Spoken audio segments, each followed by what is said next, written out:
So investment strategy number 2 is HMOs, probably the most publicised amongst networking and education events. I've actually done a HMO myself, so I'm speaking from experience, and on the surface of it they look like fantastic investments.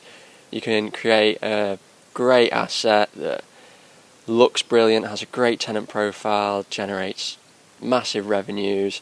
You can even benefit from high leveraging at the end with a good valuation. With HMO investments, I've ranked effort as a 2. That is because I found with mine, with the average tenancy was normally about 8 months long. So with an 8-bedroom property, you're probably looking around 8 turnovers per year, maybe a few less. So that requires quite a bit of work, especially if you're self-managing. If you're bringing in an agent, it's going to cost you to do that, which being in property full-time would have made no sense for me. For the capital required, I put down a 2 again. That is because it's similar to purchasing. Well, typically you'll be buying a property and converting it, is what I did anyway.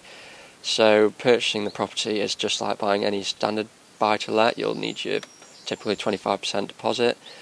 You'll then need what is going to be higher than an average refurb cost to bring the building up to spec and create, especially putting in en suites and stuff like that. I think mine worked out, because I built a load of extensions and stuff like that, it worked out, I think it was somewhere between £20,000 to £25,000 per unit. So as you can imagine, on an 8-bedroom, it was somewhere around the £140,000, £150,000 mark. And for experience required, again, I put a 2, even though this is typically a strategy that a lot of people jump straight into. So there's a few reasons why you wouldn't want to jump straight into HMO investing. The first being, although I've not experienced it myself, the refinance at the back end can be difficult if you haven't got previous experience doing what would typically be a single let that they'd like to see. The other reason that you'll need some experience is for things like you'll need to be able to do a detailed deal analyzer to prevent yourself becoming unstuck. So you need to be able to do solid market analysis, what your exit's going to be, what your tenant profile is going to be, what your refurb costs are going to be. You'll need to know about HMO licensing, building regs, fire safety, and all those kind of things. So some of the positives that I experienced when doing my HMO was obviously the cash flow elements of it and the revaluation. So the HMO I did, I was achieving a ROCE, which is your return on capital employed, of over 100%. So the cash that I'd left in that property was somewhere around the £25,000 mark. When it's generating a rent of a gross rent of £42,000 a year, you're paid off within a year. You've got an asset, a good-looking, decent asset that's paid off essentially. So you've just got the privilege of some debt, but as long as your revenues paying off the mortgage instalments, then it's happy days. And almost instantly with one deal, I think mine was generating somewhere a net figure around £2,500 per month. So you could easily replace a salary with that.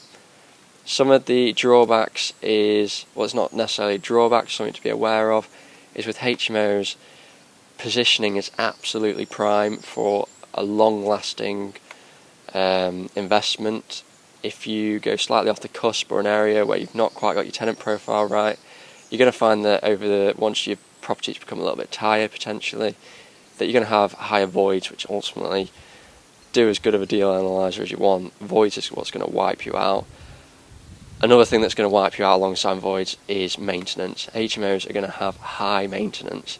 With the property I did, it had 1 kitchen with 8 tenants using it. So there's 2 hobs, 2 ovens, and 2 fridge freezers, all that. And the abuse they're going to get is going to be a lot higher than that in a single let. You've also got the grey area between, you've got a communal cleaner, which again is another cost. But there's going to be elements where tenants are going to think, well, that's not my job to clean up. So you've also got tenant politics, which that is the thing that turned me off the most, is when I'm getting text messages in the evening saying so-and-so's used my frying pan, and I'm thinking, I want to be in property for 50 plus years. That is not what I want. I don't want people texting me. I don't care. And that was probably the biggest reason why I sold my HMO. The other thing to be aware of is, again, mine was en-suited, so you've got 8 en-suites in that property, which again they'll be done to a good spec, but ultimately with 8 bathrooms, you're going to have to budget for some major refurb within 5 years, I would have thought. Whether that means appliances need changing, fittings need changing, shower screens, shower trays. They're not going to be small jobs. Your room's going to be void most typically whilst you're doing it, and it's just something that you really need to consider before jumping into a HMO.